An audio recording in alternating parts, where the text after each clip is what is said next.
கைத்தல நிறைகனி அப்பமுடவல் பொறி கப்பிய கரிமுகன் அடிபேணி கற்றிடும்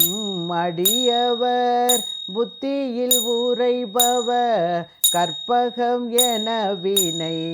கடிதேகும் மத்தமும் மதியமும் வைத்திடும் அரண்மகன்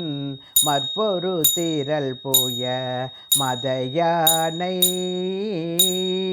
மத்தள வயிரனை உத்தமி புதல்வனை மட்டவிழ் மலர் கொடு பணிவேனே முத்தமிழடைவினை முற்படு கிரிதனில் முற்பட எழுதிய முதல்வோனே.